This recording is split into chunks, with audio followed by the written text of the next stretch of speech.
അപ്പം നമ്മൾ measures of dispersion അല്ലെങ്കിൽ വേരിയബിലിറ്റി കണ്ടിന്യൂ ചെയ്യുവാണ്. Mean deviation from mean for a continuous frequency distribution. അപ്പം ഇതിലിപ്പോൾ ഓൾറെഡി നമുക്ക് മനസ്സിലായി കാണും മീൻ ഡീവിയേഷൻ ആണെങ്കിലും സ്റ്റാൻഡേർഡ് ഡീവിയേഷൻ ആണെങ്കിൽ ആദ്യം എന്ത് കണ്ടുപിടിക്കണം? മീൻ കണ്ടുപിടിക്കണം. സോ ഇങ്ങനെ ക്ലാസ്സസും ഫ്രീക്വൻസിയും തരുന്ന കേസിലാണെങ്കിൽ നമ്മൾ ആദ്യം എന്ത് കണ്ടുപിടിക്കണം? മിഡ് എക്സ് കണ്ടുപിടിക്കണം. മിഡ് എക്സ് ആണ് നമ്മൾ എക്സ് എന്ന് എഴുതുന്നത്. അപ്പം 20 to 30 എന്ന് പറയുന്ന ക്ലാസ്സിൻ്റെ മിഡ് എക്സ് എന്ന് പറഞ്ഞാൽ 20 + 30 / 2. അപ്പം നമുക്ക് കിട്ടുന്ന എന്തുവാ? 25 കിട്ടും. അടുത്തത് 35. 10 ഡിഫറൻസ് വരുന്നൊന്ന് എഴുതി പോയാൽ മതി.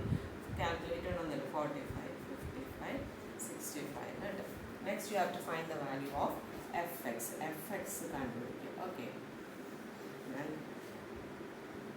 multiply by fx. 25 into 8 230. അടുത്ത 15 into 35 525. വീഡിയോ പിടിക്കുന്നത് കൊണ്ട് എളുപ്പത്തിന് ആൻസർ എഴുതി വെച്ചേക്കുന്നതാണ്. 540 495 390. നമുക്ക് മീൻ കണ്ടുപിടിക്കണമെങ്കിൽ ഫോർമുല അനുസരിച്ച് എന്ത് വേണം? സിഗ്മ എഫ് വേണം, sigma f X. Okay, so here you get sigma F as 50, sigma F 15 കിട്ടും. സിഗ്മ എഫ് എക്സ് എടുക്കുമ്പോഴത്തേക്കും നമുക്ക് കിട്ടുന്ന വാല്യൂ എന്ന് പറഞ്ഞാൽ 2150 എന്നാണ്. അങ്ങനെയാണെങ്കിൽ നമ്മുടെ മീൻ വാല്യൂ എന്തായിരിക്കും?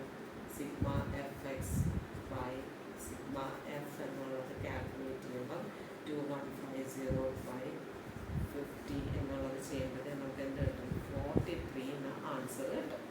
ഓക്കെ, 43 എന്ന ആൻസർ കിട്ടിക്കഴിഞ്ഞാൽ, മീനിൻ്റെ വാല്യൂ കിട്ടിക്കഴിഞ്ഞാൽ മീൻ ഡീവിയേഷൻ കണ്ടുപിടിക്കാൻ ആദ്യം വേണ്ടുന്നത് എന്താ? എക്സ് മൈനസ് എക്സ് ബാറിൻ്റെ മോഡുലസ് വാല്യൂ വേണം.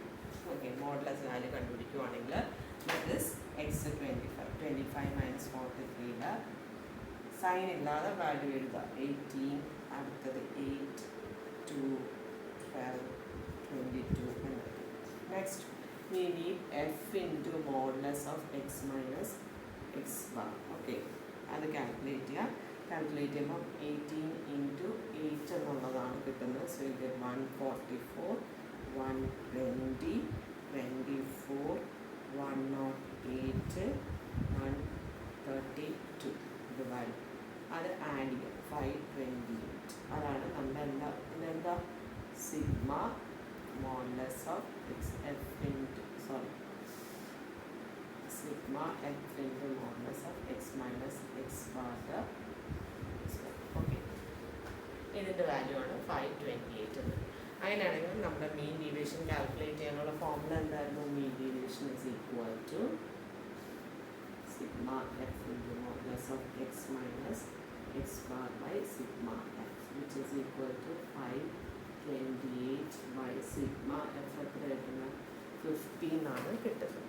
ഇവിടെയും ഈ പറയുന്ന 5 വെച്ച് ഡിവൈഡ് ചെയ്യുക. ഒരു 0 വരുന്നുണ്ട്, ആദ്യം ഒരു ഡെസിമൽ പ്ലേസ് കൊടുക്കുക, വിച്ച് ഇസ് 52.8 by 5 എന്ന് കിട്ടും. അത് കാൽക്കുലേറ്റ് ചെയ്ത് വരുമ്പോൾ നമുക്ക് കിട്ടുന്ന 10.56 എന്ന് കിട്ടും.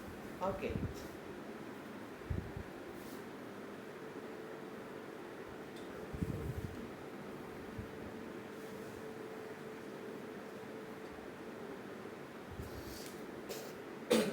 അപ്പം നമുക്ക് ഇവിടെ നമ്മൾ കാൽക്കുലേറ്റ് ചെയ്ത മീൻ ഡീവിയേഷൻ ഫ്രം മീനാണ്. കണ്ടിന്യൂസ് ഡിസ്ട്രിബ്യൂഷൻ ആകുമ്പോൾ അൺഗ്രൂപ്ഡ് ഡേറ്റ ആയിട്ട് വ്യത്യാസം എന്ന് പറഞ്ഞാൽ ഇതിൽ നിന്ന് നമ്മൾ ആദ്യം കണ്ടുപിടിക്കുക, എക്സ് കണ്ടുപിടിക്കുക. എക്സ് കണ്ടുപിടിച്ച് കഴിഞ്ഞാൽ പിന്നെ നമ്മൾ ചെയ്യുന്നത് കഴിഞ്ഞ ക്ലാസ്സിൽ പഠിച്ച അതേപോലെ തന്നെയാണ് ചെയ്യുന്നത്.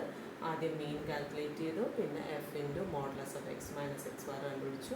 അതിൻ്റെ ടോട്ടൽ ഫോർമുലയിൽ വാല്യൂ സബ്സ്റ്റിറ്റ്യൂട്ട് ചെയ്തു. നമ്മൾ അതിൻ്റെ ആൻസർ മീൻ ഡീവിയേഷൻ കണ്ടുപിടിച്ചു. ഇതേ ക്വസ്റ്റ്യനിൽ തന്നെ നമ്മൾ അടുത്തത് കണ്ടുപിടിക്കാൻ പോകുന്നത് സ്റ്റാൻഡേർഡ് ഡീവിയേഷനാണ്. സെയിം ക്വസ്റ്റ്യനിൽ തന്നെ ചെയ്യുന്നതെന്ന് പറഞ്ഞാൽ നമുക്ക് മീൻ കാൽക്കുലേറ്റ് ചെയ്യുന്ന ആ ഒരു സ്റ്റെപ്പ് ഇവിടെ അവോയ്ഡ് ചെയ്യാമെന്നുള്ളതാണ്. പരീക്ഷയ്ക്ക് ഏത് ക്വസ്റ്റ്യൻ വന്നാലും ആദ്യം ചെയ്യേണ്ടത് എന്താ?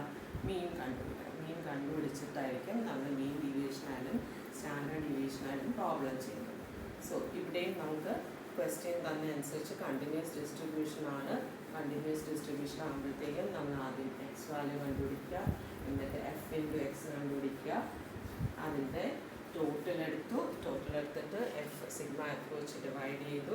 സിഗ്മ എഫ് വെച്ച് ഡിവൈഡ് ചെയ്തിട്ട് എന്താ മീൻ കണ്ടുപിടിച്ചു. ഇനി നമുക്ക് വേണ്ടുന്നത് എന്തുവാ? നേരത്തെ നമ്മൾ എക്സ് മൈനസ് എക്സ് ബാറിൻ്റെ മോഡുലസ് കണ്ടുപിടിച്ചെങ്കിൽ ഇവിടെ നമുക്ക് വേണ്ടുന്നത് എക്സ് മൈനസ് എക്സ് ബാറിൻ്റെ ഹോൾ സ്ക്വയർ ആണ് വേണ്ടത്. ഓക്കെ, എക്സ് മൈനസ് എക്സ് ബാറിൻ്റെ ഹോൾ സ്ക്വയർ ആണ്. അപ്പം ആദ്യത്തേത് എന്തായിരുന്നു? എക്സ് 25 മൈനസ് 43 എന്നുള്ളത് 18 ആയിരുന്നു. 18ൻ്റെ സ്ക്വയർ എടുക്കുമ്പോഴത്തേക്ക് 324 എന്ന് കിട്ടും. അടുത്തത് 35 മൈനസ് 43 എന്നുള്ളത് 8 ആയിരുന്നു. 8ൻ്റെ സ്ക്വയർ എടുക്കുമ്പോൾ 64. അടുത്തത് 45 മൈനസ് 43 എന്നുള്ളത് 2 ആണ്. അതിൻ്റെ സ്ക്വയർ എടുക്കുമ്പോൾ 4 കിട്ടും. നെക്സ്റ്റ് 55 മൈനസ് 43 എന്നുള്ളത് 12 ആയിരുന്നു. അതിൻ്റെ സ്ക്വയർ എടുക്കുമ്പോൾ 144 കിട്ടും. നെക്സ്റ്റ് 65 മൈനസ് 43 എടുത്തപ്പോൾ 22 ആയിരുന്നു. അതിൻ്റെ സ്ക്വയർ എടുക്കുമ്പോൾ 484 വരും. സ്റ്റാൻഡേർഡ് ഡീവിയേഷൻ വരുമ്പോൾ കുറച്ച് കാൽക്കുലേഷൻ കൂടുതൽ കയറി വരും. പക്ഷേ കുറച്ച് ശ്രദ്ധിച്ച് ചെയ്യാമെന്നുള്ളതേ ഉള്ളൂ. F into x minus x ബാറിൻ്റെ ഹോൾ സ്ക്വയർ കണ്ടുപിടിക്കും. അതിൻ്റെ പ്രോഡക്റ്റ് കണ്ടുപിടിക്കും നമ്മൾ. എഫ് എക്സ് മൈനസ് എക്സ് ബാറിൻ്റെ ഹോൾ സ്ക്വയറും കൂടെ മൾട്ടിപ്ലൈ. നിങ്ങൾക്ക് ഇത് ബുദ്ധിമുട്ടായിട്ട് തോന്നില്ല. ആദ്യം എക്സ് മൈനസ് എക്സ് ബാർ ചെയ്തിട്ട് അടുത്ത വീണ്ടും ഒരു കോളം വരച്ച് എക്സ് മൈനസ് എക്സ് ബാറിൻ്റെ ഹോൾ സ്ക്വയർ എഴുതും. ഞാൻ ഡയറക്റ്റ്ലി അങ്ങ് എഴുതി എന്നുള്ളത് മാത്രമേ ഉള്ളൂ. ഇനി എഫും ഇതും കൂടെ മൾട്ടിപ്ലൈ ചെയ്ത് എഴുതുവാണെങ്കിൽ 324 ഇൻറ്റു 8 എന്നുള്ളതാണ്. അത് കിട്ടുന്നത് 2592 എന്ന് കിട്ടും. അടുത്തത് 64 ഇൻറ്റു 15 ചെയ്യുമ്പം 916 കിട്ടും. 4 ഇൻറ്റു 12 ചെയ്യുമ്പോഴത്തേക്ക് 48 എന്ന് കിട്ടും. 144 ഇൻറ്റു 9 ചെയ്യുമ്പം 1296 എന്ന് കിട്ടും. 484 ഇൻറ്റു 6 എന്ന് ചെയ്യുമ്പോഴത്തേക്കും 2904 എന്ന് കിട്ടും. അതിൻ്റെ ടോട്ടൽ നമുക്ക് കണ്ടുപിടിക്കാം. That sigma f into x minus x ബാറിൻ്റെ ഹോൾ സ്ക്വയർ ടോട്ടൽ എടുക്കുമ്പോഴത്തേക്ക് യു ഗെറ്റ് 7800. അങ്ങനെയാണെങ്കിൽ നമ്മുടെ സ്റ്റാൻഡേർഡ് ഡീവിയേഷൻ്റെ വാല്യൂ എന്തായിരിക്കും? Standard deviation is equal to square root of 7800/50 എന്നുള്ളതാണ്. ഓക്കെ, ഇതിനെ 50 വെച്ച് ഡിവൈഡ് ചെയ്യുന്ന സമയത്ത് നമുക്ക് കിട്ടുന്നത് 156 എന്നുള്ളതാണ്. സ്ക്വയർ റൂട്ട് ഓഫ് 156 അത് കാൽക്കുലേറ്റ് ചെയ്യുന്നത് 12.489 കിട്ടും. ഓക്കെ, ഇങ്ങനെയാണ് നമ്മൾ സ്റ്റാൻഡേർഡ് ഡീവിയേഷൻ കണ്ടുപിടിക്കുന്നത്. കണ്ടിന്യൂസ് ഡിസ്ട്രിബ്യൂഷൻ ആണെങ്കിൽ ആകെയുള്ള ഡിഫറൻസ് എന്ന് പറഞ്ഞാൽ എക്സ് കണ്ടുപിടിച്ചിട്ട് ചെയ്യണമെന്നുള്ളത് നമ്മൾ അൺഗ്രൂപ്പ് ഡേറ്റയിൽ പഠിച്ച അതേ മെത്തേഡിലാണ് ചെയ്യുന്നത്. Okay, that is also another method of calculating standard deviation. മറ്റൊരു മെത്തേഡ് കൂടെ, ഒന്നല്ല 2 മെത്തേഡ് കൂടെ ഉണ്ട് സ്റ്റാൻഡേർഡ് ഡീവിയേഷൻ കണ്ടുപിടിക്കാനായിട്ട്. അത് ഞാനൊരു സെപ്പറേറ്റ് വീഡിയോയിലിടാം. നിങ്ങൾ ആ വീഡിയോ കണ്ട് നോക്കുക. നിങ്ങൾക്ക് എളുപ്പമായിട്ട് തോന്നുന്നെങ്കിൽ മാത്രം ആ മെത്തേഡിൽ പഠിക്കുക. അല്ലെങ്കിൽ ഇങ്ങനെ ചെയ്ത് കാൽക്കുലേഷൻ കുറച്ച് കൂടുതൽ വരും. ഇതിപ്പോൾ ഞാൻ എടുത്ത ക്വസ്റ്റ്യൻ എന്ന് പറഞ്ഞാൽ മീൻ കറക്റ്റ് ഒരു ഹോൾ നമ്പർ വന്നു. അപ്പോൾ പലപ്പോഴും നമുക്ക് ഹോൾ നമ്പർ വരണമെന്നില്ല, ഡെസിമൽ വരാം. അപ്പോൾ ഡെസിമൽ വരുമ്പോൾ എക്സ് മൈനസ് എക്സ് ബാർ കണ്ടുപിടിക്കും, അവിടെ ഡെസിമൽ വരും. പിന്നെ സ്ക്വയർ ചെയ്യുമ്പോഴും ഡെസിമൽ വരും. അപ്പോൾ അങ്ങനെ ഒരു ഇത് ഒഴിവാക്കാനായിട്ട് ഇവിടെ നമുക്ക് സ്റ്റാൻഡേർഡ് ഡീവിയേഷൻ്റെ ഫോർമുല വന്നത് എന്തായിരുന്നു? Square root of sigma f into x minus x bar the whole square divide by sigma f എന്ന്.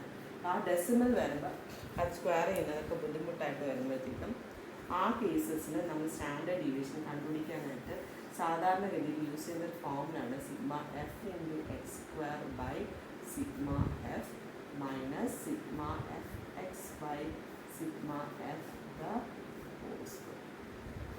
ഓക്കെ, ഇങ്ങനൊരു ഫോമുല ഉണ്ട്. പിന്നെ നമ്മൾ മെയിനിൽ ഷോർട്ട് കട്ട് മെത്തേഡ് പഠിച്ച പോലെ തന്നെ ഇവിടെയും ഷോർട്ട് കട്ട് മെത്തേഡ് ഉണ്ട്. ഷോർട്ട് കട്ട് മെത്തേഡ് വരുമ്പോഴത്തേക്ക് ഈ ഫോമുല വെച്ചാണ് ഷോർട്ട് കട്ട് മെത്തേഡ് പറയുന്നത്. അത് വരുമ്പം എക്സ് മാറിയിട്ട് നമ്മൾ മെയിനിൽ പറഞ്ഞ പോലെ ഡി എന്നുള്ള ടേം വന്നിട്ട് f d square by sigma f minus sigma f d by sigma f the whole square. ഇതെല്ലാം ചെയ്തതിന് ശേഷം എനിക്ക് ഒരു ഐയും കൂടെ ചെയ്യും. ഓക്കെ, അതാണ് standard deviation short cut method. ഈ രണ്ടും കൂടെ ചേർന്നുള്ള പ്രോബ്ലം അടുത്തൊരു വീഡിയോയിൽ ചെയ്യുന്നതായിരിക്കും. അത് കണ്ട് നോക്കുക. നിങ്ങൾക്ക് എത്രമാത്രം അത് മനസ്സിലാകുന്നു അല്ലെങ്കിൽ നിങ്ങൾക്ക് എളുപ്പമായിട്ട് തോന്നുന്നു അനുസരിച്ച് നിങ്ങൾ മെത്തേഡ് അഡോപ്റ്റ് ചെയ്യുക. സ്റ്റാൻഡേർഡ് ഡീവിയേഷൻ പരീക്ഷയ്ക്ക് ചോദിക്കാറുണ്ട്, മീനും സ്റ്റാൻഡേർഡ് ഡീവിയേഷൻ. അതുകൊണ്ട് പഠിച്ചു വയ്ക്കും. ഓക്കെ.